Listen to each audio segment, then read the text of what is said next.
એક શેઠને વિચાર આવ્યો કે મને કદાચ કોરોના વાયરસ લાગી જાય અને હું મરી જાઉં તો આ મારી કરોડોની સંપત્તિ છે એ અહીં પડી રહી, એ શું કામની?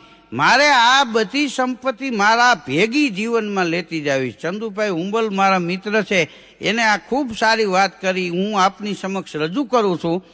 એટલે એ શેઠે પંડિતોને બોલાવ્યા અને કીધું કે ભાઈ કદાચ હું મરી જાઉં તો આ મારી કમાયેલ સંપત્તિ હું સાથે લઈ જાઉં, એવો કાંઈ રસ્તો ખરો? પંડિતો કે ભાઈ એ કાંઈ નથી, અહીંયા કાંઈ લઈને આવ્યા નથી, કાંઈ લઈને જવાનું નથી. એ વયા ગયા. વિદ્વાનોને બોલાવ્યા શેઠે કે હું મરી જાઉં તો આ મારે સંપત્તિ સાથે લઈ જવી હોય તો એનો કાંઈ રસ્તો ખરો?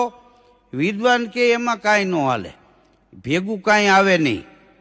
એ વયા ગયા. પછી કવિ કલાકારોને બોલાવ્યા કે તમે તો કવિ છો, તમે કલાકાર છો, આ સંપત્તિ મેં મેળવી છે, એ હું મરી જાઉં તો મારી સાથે આવે એવો કાંઈ રસ્તો ખરો?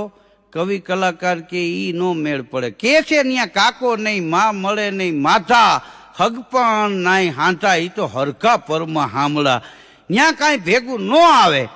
શેઠ ઉદાસ થઈ ગયા. તે ડેલી પાસે ખાટલો નાખી અને બહાર બેઠેલા, એમાં ગામડાનો એક ધૂળ જોયો માણસ નીકળ્યો કે રામ રામ શેઠ.